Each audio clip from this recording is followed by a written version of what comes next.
What are the most complex classes in Pathfinder 2nd edition? Which ones are they? And will making a tier list create more nerd rage than the world is physically capable of handling? This is the Dominomicon, authored and hosted by me, Dominic. The Dominomicon is dedicated to all nerdy things, with my current obsession being the TTRPG Pathfinder 2nd edition. In this video chapter, I have decided to create a tier list, ranking each of the classes in Pathfinder 2e by their complexity. This is to help out new players when they just want to have a quick look at the complexities of each class so they know which ones to rule out, and for existing players to argue over where each class goes because they have nothing better to do, says the guy making a YouTube video. Ultimately, this tier list is entirely my opinion based on my experience with the system, and I guarantee that everyone watching will have differing feelings on where each class goes. And I'll also say that every class in PF2E can be made more or less complex, pretty much depending on your build, so if you want to play as a more simple version of a class, you usually can. Now, before I forget, I should mention that with me being an official YouTube partner now, you can become a member of my channel if you like, or you can support the channel using the first link in the description, which ultimately will help me push out videos more regularly. Otherwise, if you enjoyed this video, please give it a like, consider subscribing, add a comment, etc. Any and all support you can give me, whether it's financial or not, is massively appreciated. Anyway, with that out of the way, let's start. Player record.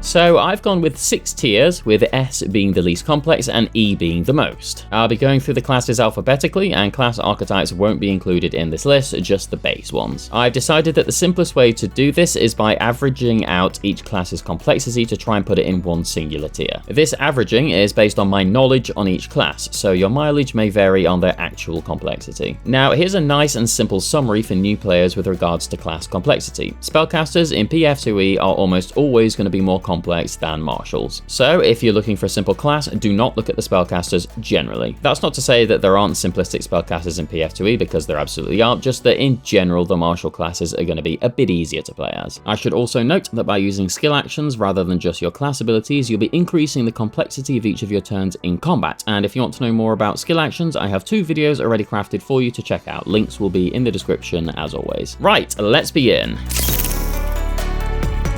Oh boy, the most complex class in the entire system, in my opinion, and we're starting with it. Thank you, alphabetical order. As Alchemist is all about nabbing formulas and having lots of different concoctions in each encounter as you like, that makes for a particularly complex class. Even if you didn't buy any extra formulas, you'd still have over 40 different formulas at max level. And considering you can make any of them on the fly, that's like having access to a minimum of 40 different spells you can cast at any moment. And realistically, you're definitely going to have more than 40. You're probably going to have like 80 or something ridiculous. That makes for an incredibly complex class. On top of that, it's very hard to notice when you're actually making a difference with Alchemist until you understand the system proper. It's a bit of a jack of all trades, but you're really not going to feel like you're doing a lot, and in that sense alone, it makes the class very complex. So because of these reasons, and no doubt more, it's immediately going into the E tier for expert. Only play this class if you really know what you're doing. One of the newest classes added to PF2E, the Animist, is kind of a strange one. It's effectively a full spellcaster, but you get to mix and match your apparitions, which kind of change what access you have to spells, and you can sort of do this in the middle of combat. So in that sense, it's probably more complex than the average spellcaster. I don't think it's nearly as complex as a class like the Alchemist, and thus we're going to put it in D tier for now for difficult. If you're looking to play as a simplistic spellcaster, I would probably look away from Animist for now, but if you're looking to play as an interesting, kind of weird spellcaster, then Animist is certainly for you. This one's a simple one. You get angry and smash things. Could it really get more simple than that? Probably not. Obviously, there are ways to build a Barbarian to be a bit more complex, but I think generally it's an extremely simple class to play, so I'm popping it straight in S tier for simple. If you want a class that's as simple as possible, where you just run in and destroy things, Barbarian's your best bet. Bard, despite being a spellcaster, isn't actually all that complex because some of its action economy is eaten up by your focus cantrips. And I think generally spontaneous spellcasters are a little bit easier to play than prepared spellcasters because you don't have to choose different spells every single day. You can make the argument that heightening spells freely makes it more complex, but generally I don't think it adds all that much more complexity, just more simplistic choices. Like, do I want to do more damage with this fireball or not? It's not particularly complex. And while you don't 100% have to play it as a support, you probably are going to, and I imagine most Bard players do indeed play support. Because of that, we're going to put it in the B tier for balanced. I'd say look at Bard if you're looking for a relatively simplistic spellcaster that mostly focuses on support and you don't mind a little bit of complexity. The champion is, again, a relatively simplistic martial, but because of its reaction and the fact that you get access to some focus spells, I'd say they're a little bit more complex. Not too complex, mind you, just slightly more complex than something like Barbarian. So I'm gonna chuck champion into A tier for accessible. If you're looking for a martial that's slightly more complex than a Barbarian with some cool reactions and stuff, champion might be a safe bet. So you can play Cleric as more spell-focused or martial-focused. If you play as martial-focused, it's probably going to be a bit more simple than Spellcaster, as you're going to be running in with your allies and battering stuff. And you do have access to free heals and stuff, which is nice and makes it relatively easy to play. You don't really have to plan out how many heal spells you have every single day, but with that said, it is still a prepared Spellcaster, which can add some complexity. And if you're going to play as the Cloistered Cleric, which is the more spell-focused version of Cleric, it's probably going to be a little bit more complex because you're going to want to consider changing your spells each and every day. With all that said, I still think it's a relatively simple class to play aside from it being a spellcaster, so I'm going to pop it into the lower end of B tier. If you're looking for a support class that's very slightly more complex than a bard and has the option to go a bit more offensive if you like, Cleric's a good shout. Druid reminds me of Cleric in a lot of ways. It's another prepared spellcaster, so that's immediately going to add some complexity, but generally speaking, you get access to a different order spell depending on your subclass, and they're not drastically complex in general. Some orders are definitely more complex than others, but overall, if you average them out, it's not all that complex. Still, the primal spell list is probably a little bit more complicated than Divine spell list, just because it has a bit of everything in there, whereas Divine is more support-oriented. And considering the class has a lot more subclass options than a Cleric, I'd say it's inherently more complex. Thus, I'm going to put Druid into C tier for cognizant. If you're looking for a spellcaster that's not overly complicated but has some complexity and a lot of different ways in which to play, Druid's probably good for that.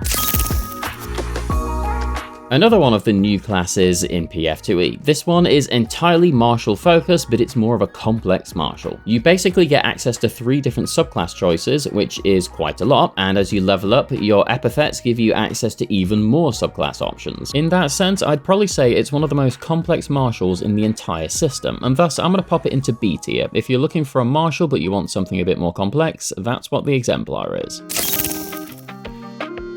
Ah, the fighter. That inherent +2 to hit makes things so simple, doesn't it? Despite being a martial, I'd say it's slightly more complex than the Barbarian, just because you don't really pick a subclass, and instead you have lots of different feats to pick as you level. It actually has a lot more feats than you perhaps realize. Still, ultimately, while there are a lot of different ways to play fighter, I would say that generally it's only a little bit more complex than something like the Barbarian, and thus I'm going to stick it into A tier. Choose a fighter if you want to run in and beat the crap out of things, and you want a little more choice in how you go about that. Similar to the fighter, the Gunslinger gets that inherent +2 to hit, which is lovely stuff. Unlike fighter, however, you do have to pick a subclass, and each subclass can drastically vary the way that you'll play your Gunslinger. Ultimately, it's all about shooting and reloading, but there's lots of different ways you can go about that, and quite frankly, having to reload and consider using stuff like risky reload and your actual Gunslinger's reload makes the class a bit more of a complex martial in general. And because of this, I'm going to stick it in the lower end of A tier. Ultimately, if you want to shoot stuff with good effect, Gunslinger's pretty much your best bet, complexity be damned. I absolutely love the Inventor. I've only ever played it once, but I loved every single second of it. Again, Inventor is more of a slightly complex martial class, and it's a martial class that gets a decent amount of area of effect abilities. And you can choose to have a companion right from the get-go, which definitely adds some complexity if you choose to take it. As you level up, you get some optional complex feats, and thus I'd say Inventor is more challenging than the average martial. So I'm going to chuck it into the top part of B tier. Consider Inventor if you're looking to play as a martial class that has some area of effect abilities and is a bit more complex than the average martial. Investigator is probably the only class in the system that I've never actually played. I have GM'd a couple of them though, so I do have some experience of them at least. I would say that again, this is one of the more complex martial classes in the system, probably up there with Exemplar. The whole rolling a d20 and choosing whether or not to take it can definitely add a lot of choices in each and every encounter. And quite frankly, playing as a class whose defining feature is intelligence and using said intelligence to defeat enemies is inherently going to come with more complexity than the average class. Because of this, I'm going to put it into the B tier around Exemplar. It's definitely a good martial for those who like to use their brain. I adore the Kineticist, but it is a very deceptive class. On the face of it, it doesn't actually look all that complicated, but as you level up, it becomes increasingly more complex, probably more so than most classes. They're at least on par with the spellcaster classes when they start to level up. Initially, you just have a couple of impulses and stuff, but eventually you have to consider positioning, overflow abilities, element juggling. It does get quite a lot considering they're technically not a spellcaster-ish. Due to these reasons, I'm going to stick it in D tier along with the Animist. If you're looking to play some sort of elemental master, I think Kineticist is the perfect fit for that. Just bear in mind there is a bit of complexity in there as you level up. Magus is the ultimate Gish class. The only thing I think it's missing is the ability to use different spell traditions, which I think would make it probably my favorite class in the entire system. But anyway, this is a literal hybrid class, so that does add some complexity. With that said, you can more or less just play this as a martial, as your spell choice really is what adds the complexity. If you want to play it simple, you could just take spells such as Sure Strike, etc., and you could start looking through each individual spell and picking and choosing if you wanted to add that extra complexity. And Magus do get very limited access to spell slots, ultimately, which does make them a bit more simple to play than a standard spellcaster, in my opinion. But the fact that they are both a martial and a spellcaster ends up increasing that complexity. Therefore, I'm gonna put them into C tier. If you're looking to play a Gish, Magus is the one. Monk is one of the tankiest classes in the entire system, starting the game with Expert in Unarmored Defense. On top of that, they do get some decent control abilities and the like with their Focus Key spells. Because of these reasons, I'd say that Monk is definitely more complex than the average Martial in PF2E. That's not to say that they're overly complex, just a little bit more so than Barbarian and Rogue, etc. I think it fits in A tier, as I think you can choose to play it very simple if you like. If you're the sort of person who likes Martials with a little bit of extra flavor and potential complexity in there, then Monk's probably good for you. Now, Oracle is debatable because they were unbelievably complex before the remaster. I'd possibly say they were up there with Alchemist almost, but the remaster has changed them to make them a lot more simplistic. That's not to say that they're not complex, because they still absolutely are, both being a full spellcaster and also having curses and stuff to juggle. They also now have a lot more interesting curse-bound abilities, which again are optional, but they definitely add to the potential complexity of the class. But it's definitely simpler than it used to be, and so I'm going to pop it down in D tier because it is rather difficult to play as, but not as difficult as Alchemist. If you're looking for a divine caster that has a lot of extra stuff going for it, that's the Oracle. I should mention that for those who want to play as the older Oracle, the Pay What You Want PDF Soldiers of the Immortal War comes with the Ever-Cursed class archetype for the Oracle, which is basically the old class. And it comes with Path Builder and Foundry support. It's available on Pathfinder Infinite as ever. I'll put a link in the description. I have mentioned this product before in one of my previous videos, but I think it's worth bringing up again as it's just a really awesome PDF. And no, I've not been sponsored to say any of this, but I just really like the book as it comes with loads of other cool stuff too. Anyway, back to it. Psychic is certainly an interesting one. It's probably PF2E's main blaster class. You do spend a lot of time using cantrips and powering up those cantrips because you have incredibly limited spell slots. I think it's one of those classes that initially is quite complex, but once you learn how Unleash Psyche works and how best to use your cantrips at the right time, they're actually relatively easy to run, especially for a spellcaster. I think that they have the same sort of complexity as Druid in a way, and so I'm going to put them into C tier. I'd take a good look at Psychic if you're looking to blast enemies over and over again, but with some possible extra cool things like heals and debuffs, etc. I've only played as a ranger properly once, but I found them to be more complex than the average martial, but still relatively simplistic. I think adding an animal companion in there always adds complexity because you're effectively gaining another action every turn because you command for one action and it gives you 2 actions. But you don't have to play with an animal companion, and instead you can just hunt prey, shoot or melee over and over again, which isn't all that difficult. Still, as you level up, you do get a lot of different choices in how your hunt prey is going to work, and you do get to pick some of the cool abilities, like even having a healing focus spell and stuff. I think ranger is going into A tier. Definitely a fun class, similar to the monk if you're looking for a martial with a bit of extra yummy stuff in there.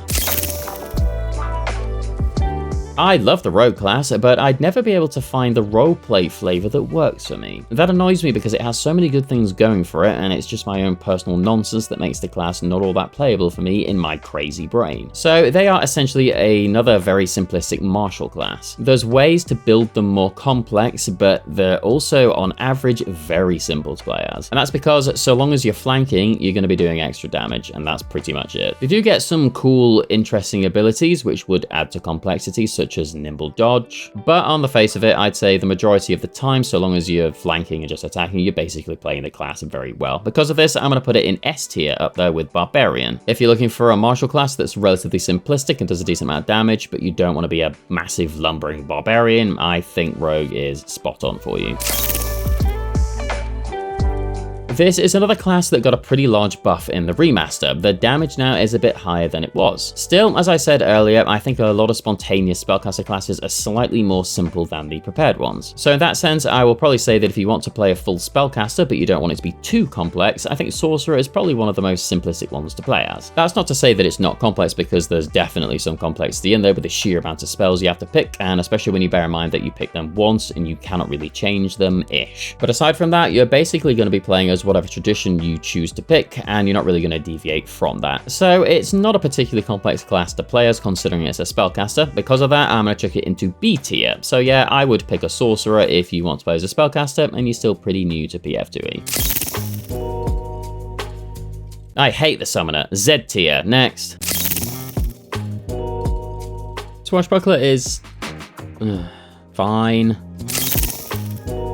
I don't know what it is about Summoner, but I've just never liked them. I think it's partially the name, because aside from having an Eidolon, you can just play them without doing any summoning whatsoever. And the ability that brings in your Eidolon is called Manifest Eidolon. So you don't even do any summoning with that either. I mean, I have mentioned this in a previous video, but it kind of irks me a little bit. And it certainly irks me that you have to share a health pool with another character on the battlefield. And when you roll saving throws, if one of you fails, well, that's the result. Add to that the fact that they have very limited spellcasting and effectively 4 actions per turn, but they have to split up how those actions work. And then when you get abilities like tandem movement, it's kind of effectively 5 actions per turn, and you can pick any spell tradition. You're really hitting the edge of the most complex classes in the system. I don't think it's quite as difficult as Alchemist, so I'm going to put it in the D tier. If you're a newbie, I do not recommend looking at Summoner, but if you want to play as a spellcaster and don't mind having 2 characters on the battlefield and want a million billion actions every turn, Summoner's probably going to be exactly what you're after. Swashy is such a fun class. Again, it's probably just a more complex martial than the Barbarian or Rogue. Ultimately, you'll spend a lot of time just trying to gain panache so you can get your finishers off, but the way in which you can do that can be quite varied. I do think with the remaster, they made it a little bit easier to gain panache, but at the same time, it possibly slightly stifles creativity, because a Swashbuckler was basically a martial that made you do cool roleplay stuff just so you could do lots more damage. Whereas now, it's a little bit more mechanical in how you gain your panache, or at least it can be if you want it to be. Still, they're not all that complex of a class in general and are good fun to play, so I'm going to put them in A tier. Swashbuckler is the class for those looking to do good damage with some cool maneuvers and roleplay flavor. Thaumaturge is another one of those classes that I don't have a lot of experience with, but I have GM'd a couple of them and played one once. From what I do know of them though, they're quite a complex martial class, all depending on which subclasses in inverted commas you pick. I like to think that some of their abilities are reminiscent of other classes and how they're like mini versions of those classes. Like if you pick the weapon implement, you're basically a mini fighter, so you get a reactive strike sort of thing. If you pick amulet, you're basically a mini champion, etc. It's fun, but it's definitely more complex than the classes it kind of borrows abilities from. So from my knowledge of this class, I'm going to put it into B tier. It's certainly the strangest class in the game in my opinion, and I would only look its way if you want a weird and mystical martial class. So which is going to be one of the more complex classes in the game because it's a full-on prepared spellcaster. On top of that, they do have their familiar, which comes with their own abilities, and you have to consider positioning and stuff like that when you're using your hex spells. And you get to pick any of the traditions similar to the Sorcerer and Summoner, and again, that certainly adds some complexity. They're certainly not up there with the Alchemist, but again, the complexity can largely depend on how you want to build your witch and what spell tradition you choose and your patron, etc. So I'm going to put them into C tier, which is definitely good for those who want a full-on spellcaster with some cool familiar stuff and the whole patron theme going on. Just bear in mind that there is going to be some complexity in there. Similar to the Witch, this is another full spellcaster that is prepared, and again, that can definitely add complexity. Plus, they get some stuff like spell substitution, and their focus spells and spell schools, all that stuff can be complex. They don't have to worry so much about a familiar, but again, you can choose to take one if you want. As always with PF2E, you can choose to make the game as complex as you'd like. I'd probably put them on par with Witch, though I'd say they're slightly more simple, but still, I think they're going to go into C tier as well. We all know what a wizard is, but similar to the Witch, just be careful, there is some complexity complexity here.